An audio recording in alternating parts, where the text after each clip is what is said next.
Cuando se iba cumpliendo el tiempo de ser llevado al cielo, Jesús tomó la decisión de ir a Jerusalén y envió mensajeros por delante. De camino entraron en una aldea de Samaria para prepararle alojamiento, pero no lo recibieron porque se dirigía hacia Jerusalén. Al ver esto, Santiago y Juan, discípulos suyos, le preguntaron: «Señor, ¿quieres que mandemos bajar fuego del cielo que acabe con ellos?». Él se volvió y les regañó, y se marcharon a otra aldea. Mientras iban de camino, le dijo uno: «Te seguiré a donde vayas». Jesús le respondió: «Las zorras tienen madriguera y los pájaros nidos, pero el Hijo del Hombre no tiene dónde reclinar la cabeza». O a otro le dijo: «Sígueme». Él respondió: «Déjame primero ir a enterrar a mi padre». Jesús le contestó: «Deja que los muertos entierren a sus muertos. Tú vete a anunciar el reino de Dios». Otro le dijo: «Te seguiré, Señor, pero déjame primero despedirme de mi familia».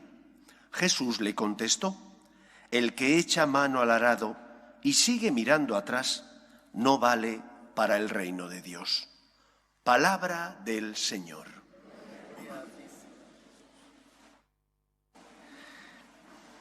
En ocasiones, para saber interpretar bien los acontecimientos que ocurren o los textos que se leen, es importante fijarse en las pequeñas diferencias que hay de matiz. De matiz porque no parecen aparentemente grandes diferencias, pero en el fondo son diferencias contundentes, que hacen que la visión de ese acto cambie totalmente. Hoy, tanto las lecturas como el Evangelio nos hablan de la vocación, de la llamada del Señor. Pero esa llamada, esa vocación que Dios dirige a cada uno de nosotros, según sea en la primera lectura o en el Evangelio, es distinta. Porque en la primera lectura es el profeta Elías el que llama para que sea profeta a Eliseo.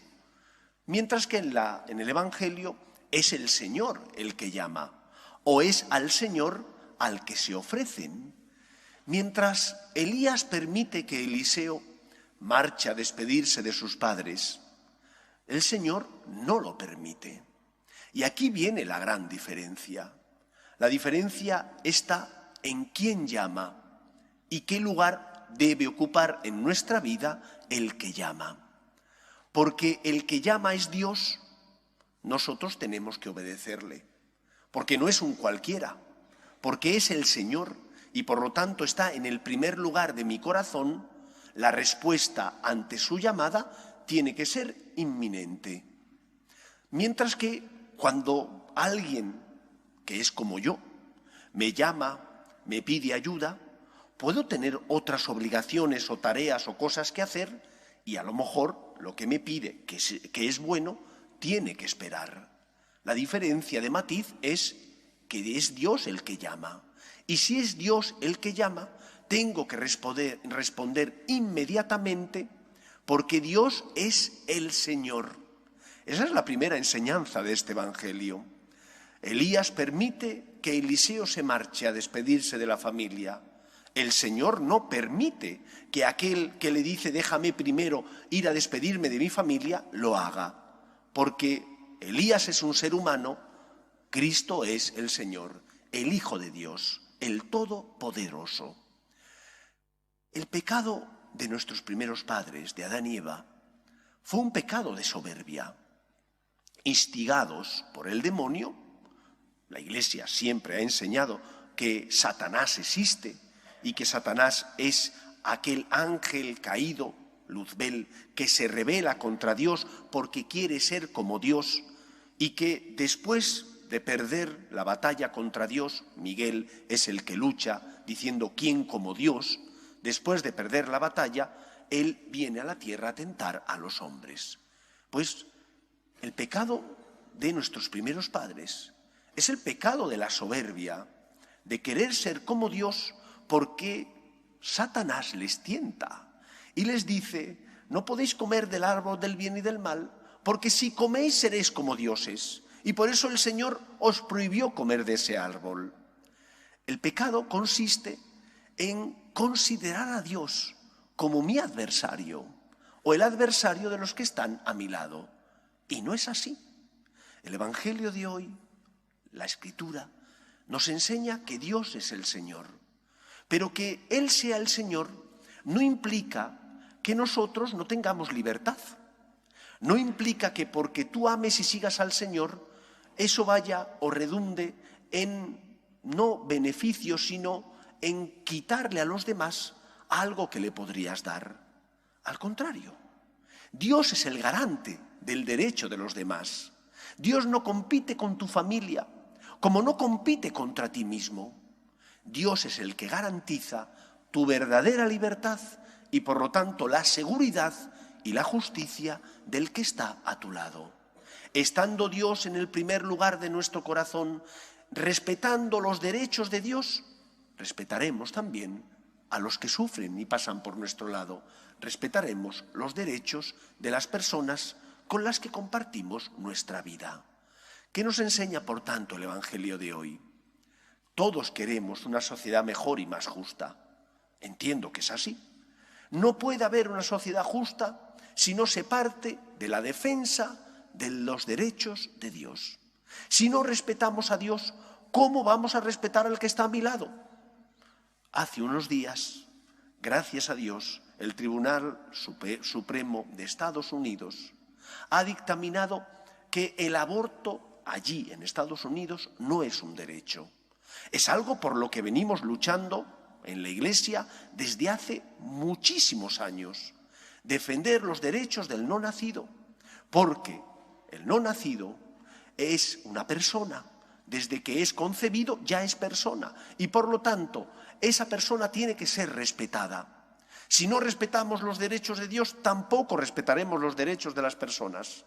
Si no respetamos los derechos de las personas, no puede haber paz ni justicia en nuestra sociedad. Por eso, el Evangelio de hoy viene a sentar las bases del equilibrio y de la justicia, tanto en nuestra vida, como en nuestra familia, como en la sociedad. Dios es el Señor y tiene que ocupar no cualquier lugar en tu vida, tiene que ocupar el primer lugar en tu corazón. Pero que Dios ocupe el primer lugar en tu corazón no significa que no quepan también los demás. Que Dios ocupe el primer lugar garantiza que tú vayas a respetar los derechos de los demás. Porque si respetas a Dios, podrás respetar también a los demás. Pero si no respetas a Dios, que es el Señor, no encontrarás motivaciones para perdonar al que te ha hecho daño, para dar una nueva oportunidad al que se ha equivocado y sus tropiezos te afectan a ti, para ser generoso con el que necesita que compartas tu tiempo o tu dinero o tus dones y valores tanto morales como espirituales. Respetando a Dios, todo queda en equilibrio. Dios no es tu competidor, al contrario, Dios es el garante de tu libertad y por lo tanto de tu felicidad. Por eso envió a su Hijo al mundo, para pagar Él la deuda contraída por tu pecado y de esa manera restablecer en ti aquello que el pecado original te había quitado. El pecado original rompe el equilibrio, esa justicia original en la que Dios crea a nuestros primeros padres. Ese pecado original rompe ese equilibrio, pero el amor de Dios, hecho carne en Cristo, restablece ese equilibrio enviándonos a su Hijo Jesús, que paga la deuda contraída por nuestro pecado y que nos injerta en la vida divina, haciéndonos hijos adoptivos de Dios Padre. Da, por tanto, en primer lugar, el lugar que le corresponde a Dios en tu vida, que no puede ser cualquier lugar, tiene que ser el primero. Y siendo Dios el primero, los que están a tu lado estarán seguros, porque Dios cuidará, iluminando tu conciencia, de que respetes los derechos de los demás. Pero si no respetas a Dios, que se pongan a temblar los que están a tu lado, porque tampoco respetarás a los que pasan por tu vida, puesto que son como tú. Si no respetas al Todopoderoso, cuánto menos respetarás a Dios. Decía Dostoyevski en una de sus novelas: si Dios no existe, todo está permitido, pero Dios sí existe. Es el Señor y Creador de todo, y por lo tanto nosotros que nos hemos encontrado con Él tenemos que aprender a darle no cualquier lugar, sino el primer lugar en nuestro corazón. En segundo lugar, destierra esa imagen de que Dios compite con los tuyos. Dios no compite, Dios ama. Y porque Dios ama, solo desea lo mejor para ti. Por eso ilumina tu corazón, para que hagas el bien y evites el mal. Por eso es importante que cuando nosotros escuchamos lo que el Señor nos dice, seamos obedientes, hagamos caso a lo que el Señor nos pide, porque el Señor lo que nos pide, nos lo pide por nuestro bien. ¿Cómo Dios va a querer tu mal si envió a su único Hijo por ti? Si permitió que subiera a la cruz y derramara su sangre para salvarte, ¿cómo no te va a amar?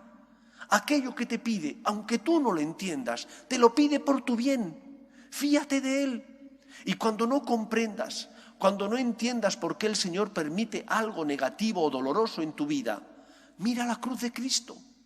Porque cuando contemplas la cruz de Cristo, entonces entiendes lo mucho que Dios te ama. Recuerda que Cristo se queda en la Eucaristía, encarcelado bajo las apariencias del pan y del vino, para encontrarse contigo y ser tu alimento. Tienes pruebas para creer. Lo que tienes que hacer es no olvidar los momentos de luz, que son aquellos momentos donde has sentido el amor de Dios, donde has experimentado la cercanía de aquel que es el Todopoderoso, pero que se hace pobre y pequeño para cargar con nuestra cruz y consolarnos. Démosle a Dios el primer lugar en nuestro corazón. Fíate de Él. ¿Cuántos problemas de fe en personas que aparentemente tienen fe? ¿Por qué? Porque a lo mejor su fe está mal construida. Está basada en que solo vienen para pedir o cuando tienen que pedir. Y yo no tengo que venir solo cuando tengo que pedir. Yo tengo que venir porque hay alguien que me espera, que es Dios, que me ama y que me quiere. Y necesito corresponderle. Y cuando no comprenda los planes de Dios, los momentos difíciles de la vida, como María, me fiaré de Él. María es modelo para nosotros. María no entendió tampoco los planes del Señor cuando le dijo aquello de que iba a ser la madre del Salvador.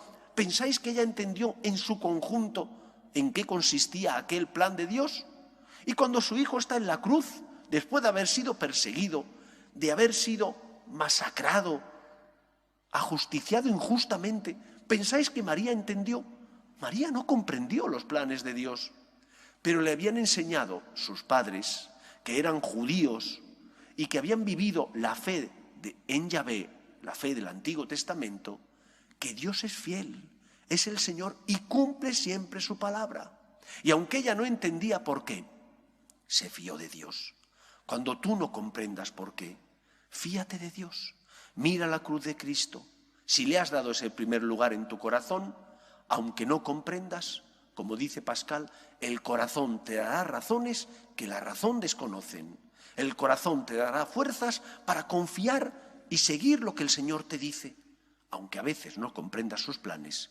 ¿Por qué lo haces? No porque comprendas a Dios, sino porque sabes que es el Señor, que Él te ama y que te puedes fiar, porque Dios cumple siempre su palabra. Que nuestra fe esté basada en que hemos conocido al Señor. No es un cualquiera, es el Todopoderoso. Se merece el primer lugar en mi corazón, se merece también que me fíe de Él, aun cuando a veces no comprendo sus planes. En esos momentos, la obediencia ante aquel que entregó su vida por mí para recuperar la nuestra. Que el Señor nos ayude.